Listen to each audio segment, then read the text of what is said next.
자, 오늘은 주신 본문을 중심으로 요한복음 강의 43번째 시간 행복한 가정의 세 가지 조건이라는 그런 제목으로 말씀을 전해드리려고 합니다.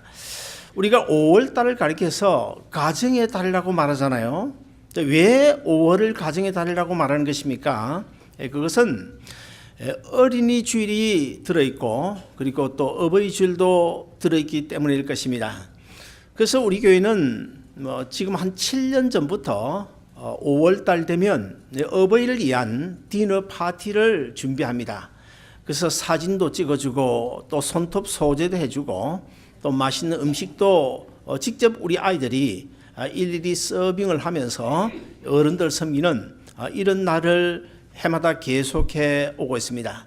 그래서 오늘 오후 5시에도 친교실에서 이런 행사, 디너 파티를 하게 되는데 여러분 꼭 다 참석하시기를 바랍니다. 우리 주위에는 참 많은 가정들이 있죠. 그런데 여러분 많은 가정들이 있기는 한데 정말 그 중에서 행복한 가정을 말하라면 몇 가정이나 될까, 얼마나 될까 의문입니다. 우리 교회 어떤 집사님, 우리 홍 집사님이죠. 홍 집사님께서 이런 말씀을 하셨습니다. 캘리포니아에서 가장 큰 집, 그러니까 건물로 따져서 가장 큰 집이 어느 정도 큰가 하면 약 한 56,000 몇백 스퀘어피트 정도 된다고 그래요. 보통 아파트가 한 600 스퀘어피트에서 큰 것은 1200 스퀘어피트, 그리고 타운홈 같은 경우에는 1000 스퀘어피트에서 한 2000 스퀘어피트, 그리고 하우스는 한 1500에서 2000, 3000도 들어있긴 하죠. 그런데 56,000 스퀘어피트면 어느 정도 될까요? 그런데 그 집과 똑같은지는 모르겠습니다만 제가 지난 주간에 어떤 잡지를 통해서 좀 살펴봤더니 베버리힐스에서 가장 큰 집, 그 집인지 아닌지는 모르겠어요. 가장 큰 집에 사는 사람들이 정말 행복할까? 거기에 대하여 그 집이 지난 10년 동안 그 집에서 자살한 사람이 2사람이 나왔다고 합니다. 여러분, 베버리힐스에 가면 정말 많은 저택들이 있는데 그런 아주 고급 저택에 산다고 해서 다 행복한 가정이라고 말할 수가 있을까요? 아니면 반면에 저 벌몬트 36가 같은 저런 참 흑인들, 아주 가난한 사람들이 모여 살고 있는 그런 흑인촌에 산다고 해서 모두 다 불행한 가정들일까? 결코 그렇지는 않을 것입니다.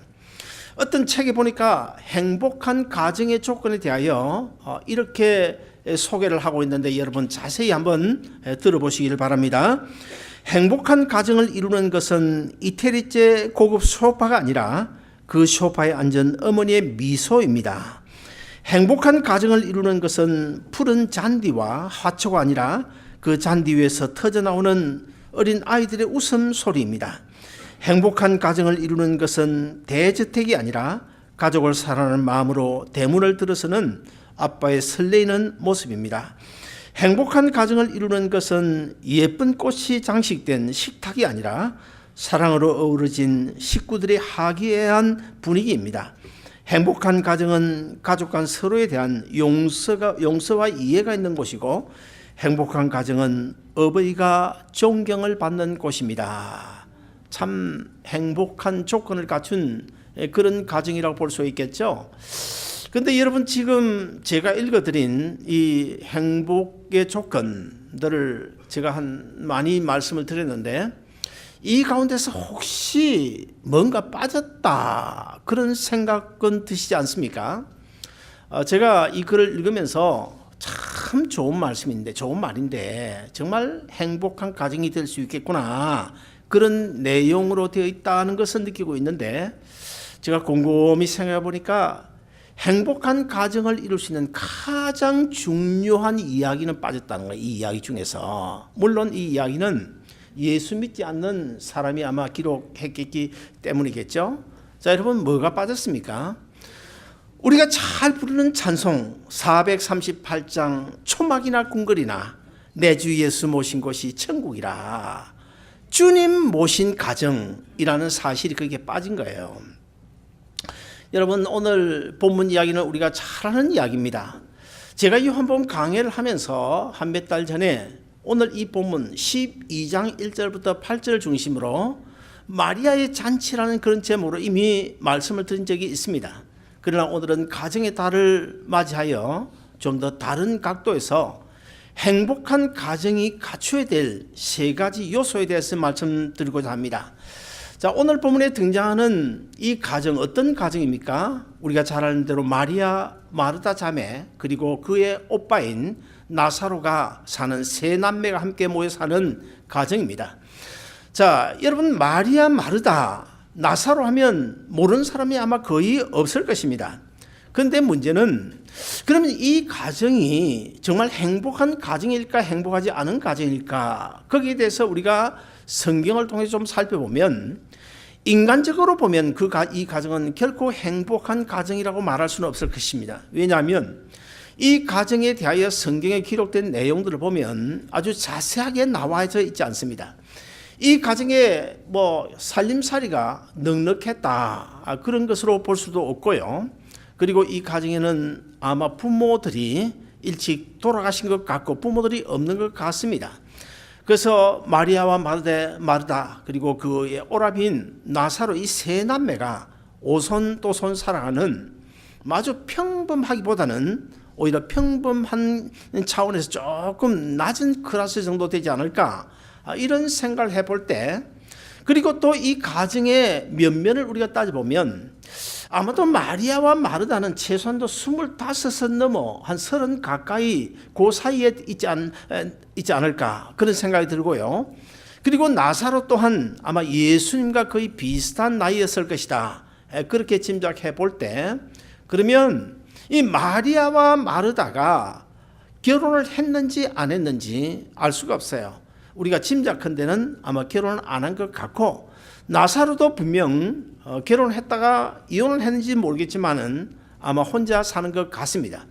그렇다고 한다면 세 남매가 모두 결혼도 하지 않았고, 그리고 부모도 없고 살림살도 넉넉하지 않다, 이런 차원에서 우리가 인간적인 눈으로 보면 이 가정은 결코 행복한 가정이라고 말할 수가 없을 것입니다.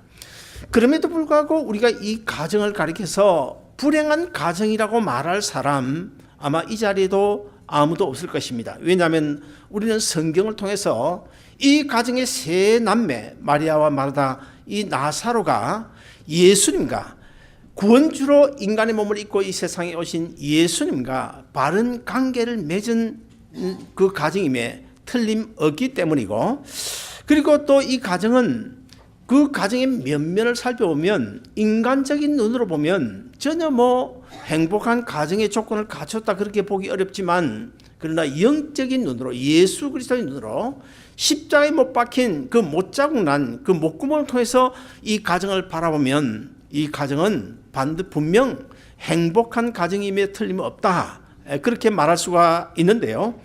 그러면 이 가정이 왜 행복한 가정일까? 이 가정이 갖추고 있는 행복의 세 가지 조건은 무엇일까? 첫째는 신앙의 간증거리를 가진 가정이었습니다. 그 다음에 두 번째는 주를 위한 봉사가 있는 가정이었고, 마지막으로 세 번째는 주를 위해서 헌신한 가정이었기 때문에 이 가정은 세 가지 행복한 가정의 요건을 갖추었다고 볼 수 있겠습니다. 그러면 먼저 신앙의 간증거리가 있어야 되는데, 자, 요한 1서 1장 1절에 보시면 사도 요한이 십자가에 죽으시고 부활하신 예수님을 만난 그 체험을 이렇게 고백하고 있는데요. 우리 요한 1서 1장 1절을 같이 한번 읽어보시겠습니다. 시작. 태초부터 있는 생명의 말씀인 예수님의 가나에는 우리가 들은 바요, 눈으로 본 바요, 주목하고 우리 손으로 만진 바라. 자, 우리 예수 믿는 그리스도인들은 십자가에 죽으시고 부활하신 예수님을 사도 요한처럼 분명하게 만난 체험을 가지고 있어야 됩니다. 예수님을 만난 그 체험을 가리켜서 우리가 간증거리라, 그렇게 말할 수가 있는데요. 우리는 예수를 믿으면서 예수 그리스도가 나의 구주 되신다, 예수님이 나를 위하여 죽으셨고 예수님이 나를 위하여 살아나셨고 또 예수님께서 이 세상을 심판하기 위하여 오실 것이고 예수님이 오시면 우리가 들림을 받아서 천국에 다 들어가게 될 것이다. 이런 복음의 내용들을 듣는 것으로 그치는 것이 아니라 실제 우리가 영의 눈으로 그 사건, 그 십자가에 못 박힌 주님을 바라볼 수 있어야 되고, 그리고 십자가에 죽으시고 부활하시면서 예수님이 한 다락방에서 그 도마에게 못 박힌, 못 자국난 구멍을 보여주지 않았습니까? 아마도 제 생각에 그때 도마가 예수님의 손을 만져보았을 것이라고 생각되집니다. 그와 같이 우리도 영의 눈으로, 믿음의 눈으로 우리가 예수님께서 못 박히신 그 못 자국난 그 구멍을 우리가 만져보는 그런 체험이 있어야 그리스도인이라고 말할 수가 있는 것입니다. 그러므로 우리는 예수님 만나 내 눈이 이렇게 떠졌다고 동네방네 다니면서 자랑하고 다니던 소경 바디메오처럼 예수님을 만난 체험이 있어야 우리가 이 세상을 살아가는데 힘있게 살아갈 수가 있는 것입니다. 말씀에 의지하여 깊은 바다에 그물을 던졌더니 이렇게 만선을 이루었다고 자랑했던 베드로 같은 그런 고백이 있어야 되고, 그리고 예수님을 만났더니 내 인생이 이렇게 변화되었다고, 내 인생의 방향이 달라졌고, 예수님을 만났더니 넘어져가던 내 사업, 내 비즈니스가 성공할 수 있었다고, 예수님을 만났더니 내 질병이 고쳐졌다고, 예수님을 만났더니 지금까지는 우리 가정이 완전히 그레이 색깔이었는데 예수님 만난 이후부터는 그린 색깔로 바뀌어졌다고, 예수님 만났더니 내 인생이 이렇게 바뀌어져서 과거에는 힘없이 능력 없이 정말 비참한 그런 삶을 살았는데 예수님 만난 이후부터는 내가 이렇게 힘있게 능력있게 주님 십자가 붙들고 살아간다고 하는 이런 간증거리가 있어야 됩니다. 그렇다고 한다면 오늘 본문의 주인공 이 나사로의 가정에는 도대체 어떤 신앙의 간증거리가 있었을까요? 나사로는 우리가 잘 알다시피 죽었다가 3일 만에 살아나는 그런 놀라운 기적을 체험한 간증거리가 있었습니다. 이 나사로의 간증은 죽음에서 생명으로 옮겨지는 정말 우리가 인간적으로는 이해되지 않는 그런 아주 불가사의한 간증거리였다, 그렇게 볼 수가 있는 것입니다. 그리고 나사로의 간증은 오늘 본문 9절부터 마지막 11절에 보시면 그저 죽었다가 살아났다, 그거 어떤 기적을 체험했다, 주님께서 살려주셨다, 그것으로 끝난 것이 아니고 그 주님께서 보이신 그 놀라운 기적을 통하여 믿지 않는 많은 유대인들에게 복음을 전하는 그런 전도자의 역할을, 사명을 감당했다는 사실을 오늘 본문을 통해서 우리가 알 수 있습니다. 여러분, 우리 다 같이 오늘 본문 9절을 한번 읽어보실까요? 9절 같이 읽습니다. 시작.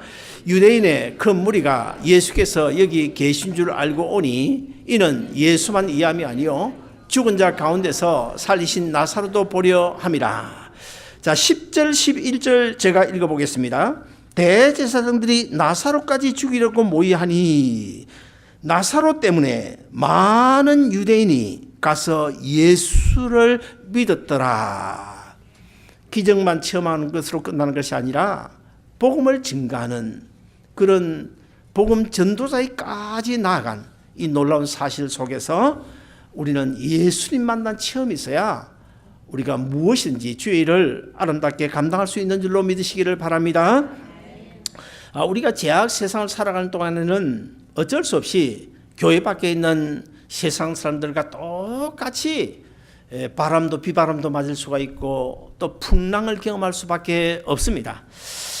고통스럽고 절망스러운 그런 일들을 우리도 똑같이 그들과 경험할 수밖에 없는데 왜일까요? 그것은 우리 영혼이 구원을 얻었지만 아직도 육신을 입고 있는 이 상황 속에서는 너는 흙이니 흙으로 돌아갈지니라, 하나님께서 말씀하신 대로 저주받은 육체, 저주받은 제약 세상에 사는 동안에는 육신을 우리가 벗을 때까지는 질병의 고통을 경험할 수밖에 없고, 그리고 삶의 문제 속에 허덕일 수밖에 없는, 이것이 바로 하나님의 정해놓은 이치라는 사실을 알아야 됩니다. 그럼에도 불구하고 예수 그리스도 나의 구주로 믿은 오늘 이 자리에 계신 저나 여러분에게는 놀라운 특권이 주어졌는데 어떤 특권이 주어졌습니까? 교회 밖에 있는 불신자들은 기도의 대상이 없어요. 아무리 힘들고 어려운 문제를 만나도 누구인가 기댈 언덕이 없습니다. 기도의 대상이 없습니다. 그러나 우리는 기도의 대상이 있잖아요.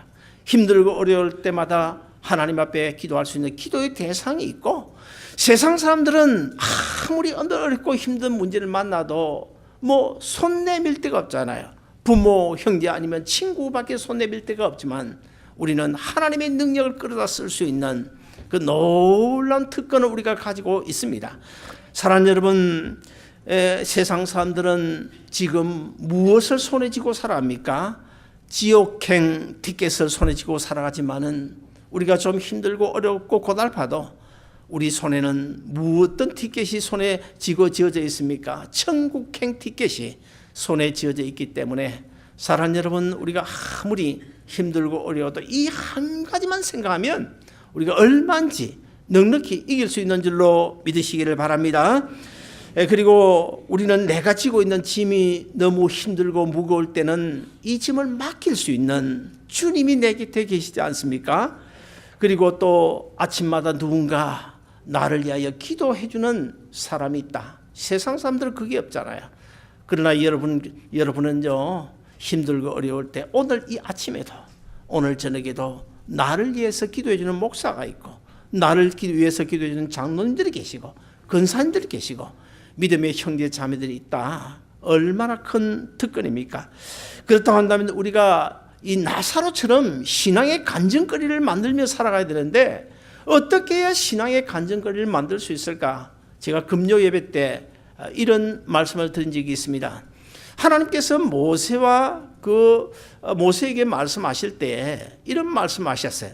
이제 내가 나설 때가 됐다. 이제 내가 간섭할 때가 됐다. 이제라는 상황을 만들어낸다고 제가 말씀을 드렸습니다. 사랑하는 여러분, 이제라는 상황, 내 힘으로 할 수 없다. 내 능력으로 할 수 없다. 그래서 내가 가진 지혜나 인간의 이치나 상식이나 경험이나 이런 모든 것들을 다 십자가 밑에 내려놓고, 하나님 아버지, 이제는 내 힘으로 할 수 없네요. 하나님께서 도와주실 수밖에 없습니다. 이제라는 상황을 우리가 만들 때에 하나님께서 내 삶 속에 개입하시고, 하나님께서 내 삶 속에 간섭하시고, 하나님의 놀라운 능력의 손으로 우리 가운데 함께 하심으로 우리가 이런 귀한, 하나님께서 간섭하시는 그런 귀한 간증거리를 만들어 갈 수 있는 줄로 믿으시기를 바랍니다. 둘째로, 우리는 주를 위한 봉사를 해야 됩니다. 봉사가 있어야 됩니다. 우리 가정에. 여러분, 봉사를 말하면 성경에서 대뜸 떠오르는 사람이 누굽니까? 바로 마르다 아닙니까? 그 성경에 보면 마르다는 항상 봉사의 자세를 가지고 있었고, 대신에 동생인 그 마리아는 언제나 예수님이 오시면 예수님 무릎 앞에 앉아서 말씀을 듣는 그런 자세, 모습을 우리에게 보여주고 있어요. 그러면 우리 요한복음 11장 19절부터 20절을 한번 읽어보시겠습니다. 다 같이 읽습니다. 시작. 많은 유대인이 마르다와 마리아에게 그 오라비의 일로 문안하러 왔더니 마르다는 예수께서 오신다는 말을 듣고 곧 나가 맞이하되 마리아는 집에 앉았더라. 여러분, 성경을 잘 읽어보시면 예수님께서 어쩌면 그 어떤 집보다도 아마 마리아와 마르다 나사로의 집에 자주 들리셨던 것 같아요. 몇 번 간지는 몰라요. 몇 밤이나 거기서 잤는지도 몰라요. 아무튼 간에 그 마리아와 마르다 그리고 나사로의 집에서 주무시기도 하고 또 식사도 종종 하셨던 것으로 우리가 짐작해 볼 수가 있습니다. 그런데 예수님께서 이제 마리아의 집으로 오게 되면 누가 영접을 나갑니까? 마르다가 나갑니다. 대문 밖까지 영접을 나가는 사람 마르다예요. 그리고는 저녁 식사를 준비하는 것도 누가 했습니까? 마르다가 준비했습니다. 마르다가 이제 저 부엌에 가서 열심히 주님께 대접하기 위하여 음식을 준비하고 있는데 마리아는 어떻게 합니까? 마리아는 언니를 도와줄 생각을 전혀 하지 아니하고 어떻게 예수님 발 앞에 딱 앉아가지고 예수님 하시는 말씀 거기만 귀를 쫑긋 세워가지고 말씀 듣기에 열심히 해요. 그러던 어느 날 이 마르다가 좀 약이 올랐습니다.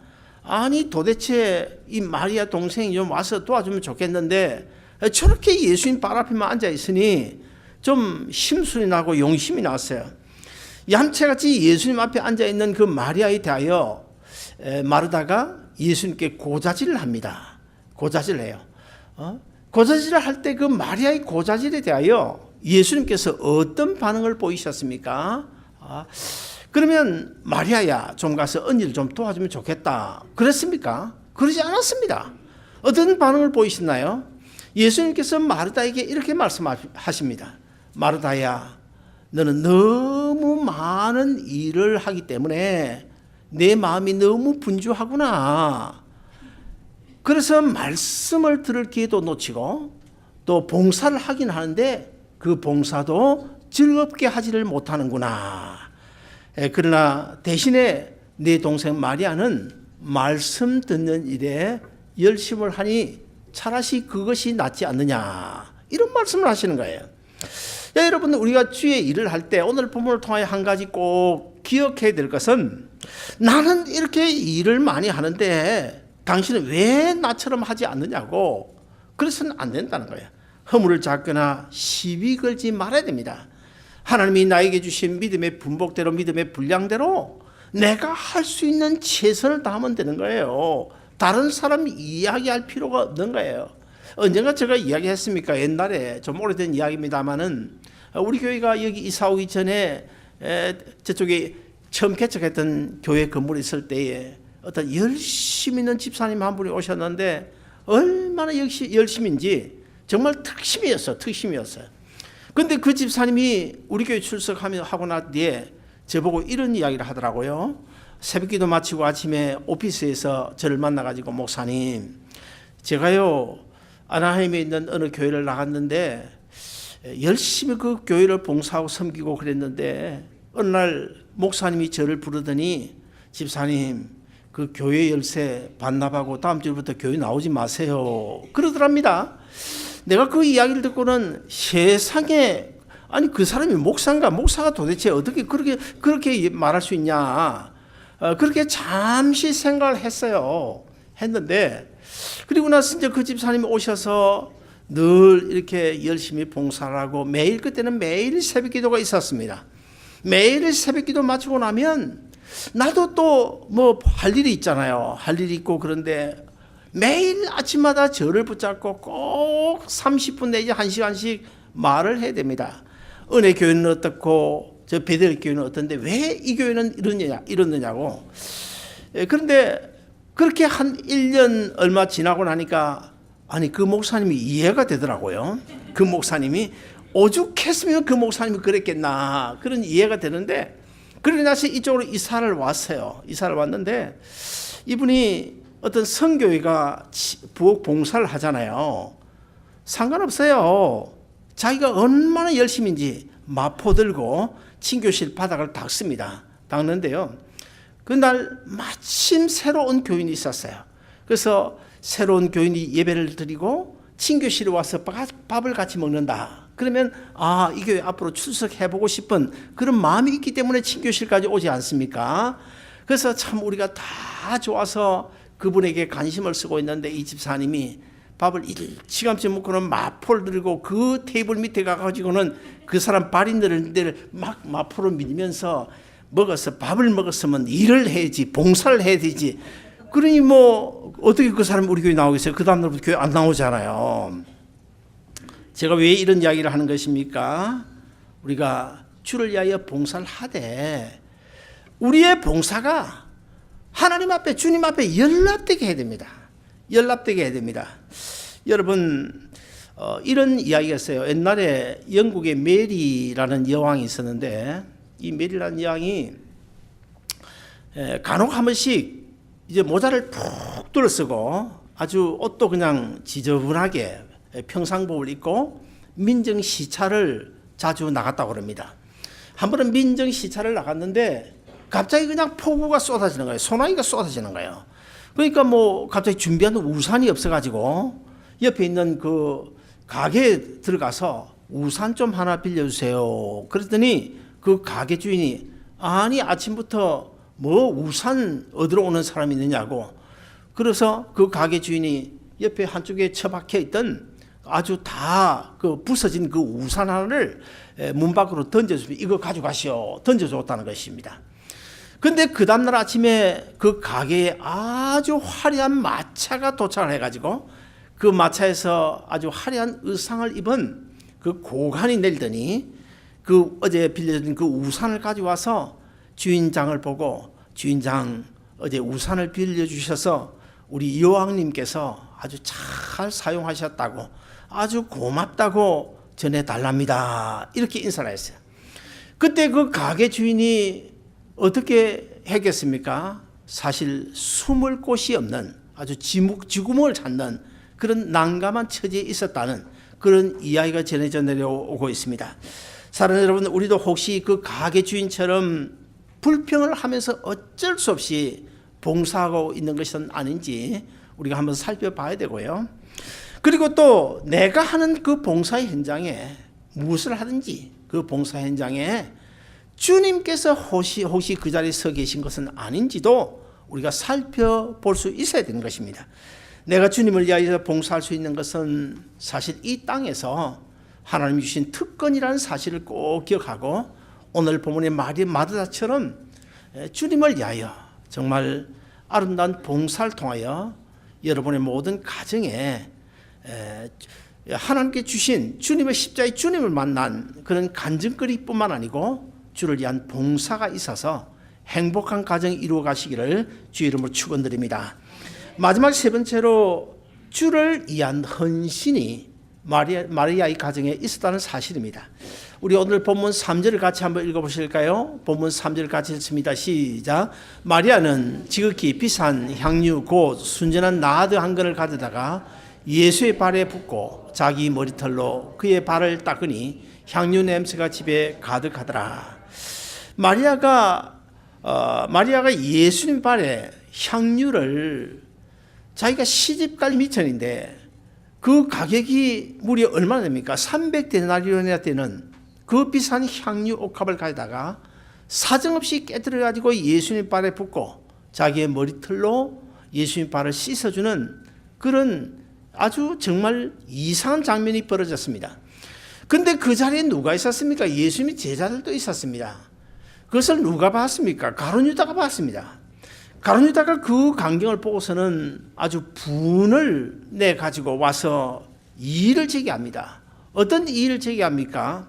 아니 300데나리온이나 되는 그 값비싼 향유를 왜 이렇게 허비하느냐고, 이것을 팔아다가 저 가난한 사람들이 주면 얼마나 좋냐고, 예수님께서 이 땅에 오신 것이 바로 그런 자들 위하여 오지 않았냐고, 그러면서 이 가룟 유다가 이의를 제기합니다. 여러분 어떻습니까? 자, 거기까지만 보면 이 가룟 유다가 제기하고 있는 그 이의가 타당성이 있습니까? 없습니까? 우리가 인간적인 눈으로 보면 분명히 타당성이 있습니다. 사실 그 허비 아니에요? 허비입니다. 가난한 사람들을 얼마든지 구제할 수 있는 그 엄청난 값어치의 향유를 쏟아가지고 예수님 발에 부어서 그냥 허비해 버렸다. 얼마든지 인간적인 눈으로 보면 가룟 유다처럼 이의를 제기할 만합니다. 제가 언젠가 꽃 이야기를 했는데 우리 강단지 꽃이 60불입니다. 저 꽃도 사실 마찬가지예요. 저 60불 꽃을 주일 아침에 여러분들께서 이제 이 봉헌을 하는데요. 저 꽃 사실 몇 시간 씁니까? 아침에 8시 한 10분 전 되면 8시 반 거의 되기 전에 가져옵니다. 1부 예배 드리고 2부 예배 와서 2부 예배 드리고 나면 저 꽃을 여기에 주중에 놔놓지를 못합니다. 왜냐하면 여기 관리하는 사람이 있기 때문에 월요일 화요일 되면 너무 더워가지고 다 꽃 못 쓰게 돼요. 그래서 저는 저 꽃을 오후 예배가 끝나게 되면 혹시 신방을 가게 되면 저 꽃을 가지고 갑니다. 신방 갈 데가 없으면 꽃을 그날 이 강단 꽃 헌금을 하신 분들에게 꽃을 가져가라고 말하기도 합니다. 또 그러지 않을 경우에는 또 우리 집에 혹시 손님이 올 때 되면 간혹 제가 꽃을 우리 집에 갖다 놓기도 합니다. 왜냐하면 버리는 것보다 낫잖아요. 그런데 우리가 이런 생각을 할 수가 있겠죠. 사실 정말 이 마리아가 향유 300데나리온에 하는 그 향유를 주님께 쏟아부은 그 진정한 참된 헌신의 의미를 모르는 사람의 경우에는 향유뿐만 아니고 60불밖에 안 되는 이것도 낭비로 보이죠. 분명 낭비 아닙니까?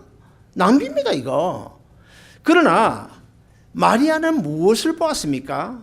300데나리온이라 하는 그 향유 속에 숨겨진 예수님께서 인류의 죄를 짊어지고 죽으실 그 십자가의 놀란 은혜를 보았고, 그 십자가의 은혜 가운데 숨겨진 마리아 자신뿐만 아니고 모든 인류가 장차 영원한 생명을 얻어 영생을 누리어 천국에 가게 될 그 영원한 생명이 그 예수님 안에 숨겨져 있다는 사실을 봤기 때문에 마리아의 입장에서는 전혀 아깝지를 않았다는 것입니다. 가룟 유다의 눈에는 아까웠지만 그 아까운 것이 우리도 인간적인 눈으로 보면 분명 아까운 것이 틀림없습니다. 그 아깝다는 말이 맞습니다. 그러나 그것은 그 예수님 안에 숨겨진 영원한 생명을 보지 못했기 때문이고, 마리아는 그 속에 숨겨진 향유 300데나리온이 문제가 아니고 정말 엄청난 천하보다 귀한 한 영혼인 그 생명의 기중성을 보았기 때문에 마리아는 사정없이 쏟아부을 수가 있었던 것입니다. 오늘 우리도 마찬가지입니다. 저 꽃 속에 저 꽃만 쳐다보면 60불이라는 값어치만 보면 분명 아까운 것이 틀림없어요. 그러나 저 꽃을 하나님 앞에 드리는, 나를 위하여 십자가에 죽으시고 부활하신 나에게 영원한 생명 주신 그 주님을 우리가 생각하면, 주님의 은혜를 우리가 생각하면 이 사실 60불이라는 꽃은 아깝지가 않은 거죠. 사랑하는 여러분, 그래서 예수님께서 이 마리아를 어떻게 칭찬했는지 아십니까? 마태복음 26장 13절에 보시면, 내가 진실로 너희에게 이르노니 온 천하에 어디서든지 이 복음이 전파되는 곳에는 이 여자의 행한 일도 말하여 저를 기념하게 하라. 두고 잠시 1년 2년이 아니고 내가 이 세상의 심판주로 재림할 그때까지 이 마리아의 일은 어디서든지 꼭 이야기를 해서 저를 기념하게 하라. 놀라운 축복 아닙니까? 그리고 오늘 본문 7절에도 저를 가만히 두어 나의 장사할 날을 위하여 이를 두게 하라. 마리아는 인류를 위하여 십자가에 달려 죽으실 예수님의 그 장사를, 그 십자가의 죽음을 미리 바라보았기 때문에 아깝지 않게 바칠 수 있었던 것입니다. 사랑하는 여러분, 이제 말씀의 결론을 맺습니다. 마리아, 마르다, 나사로의 집에는 인간적인 눈으로 보면 전혀 행복의 조건을 갖췄다 그렇게 볼 수 없지만은, 그러나 하나님의 눈으로 보면, 예수님의 눈으로 보면, 우리가 믿음의 눈으로 보면, 영적인 눈으로 보면 이 마리아의 집은 정말 그 어떤 누구도 따라갈 수 없는 행복의 세 가지 조건을 갖춘 가정이었다는 사실을 우리가 알 수 있고, 오늘 우리 또한 우리 가정에는요, 좋은 집이 중요한 것이 아닙니다. 은행에 많은 잔고가 중요한 것이 아닙니다. 우리 가정이 정말 행복하려면 베버리힐스에 있는 그 대저택이 중요한 것이 아니고 주를 위한 봉사가 있어야 되고, 그리고 또 십자가에 죽으시고 부활하신 그 주님을 만난 신앙의 간증거리가 있어야 되고, 그리고 마지막에 뭡니까? 마리아가 300데나리온의 향유를 쏟아부은 그 헌신이, 아름다운 헌신이 우리 가정에 있을 때에 우리 가정이 마리아의 가정처럼 완벽한 행복한 가정의 조건을 갖출 수 있다는 사실을 꼭 기억하고, 이 세 가지 조건을 여러분도 모두 갖추어서 여러분 가정이 우리 주님 오시는 그날까지 자자손손 대대로 행복을 누리는 그런 가정 이루어 가시기를 주의 이름으로 축원드립니다. 기도하겠습니다.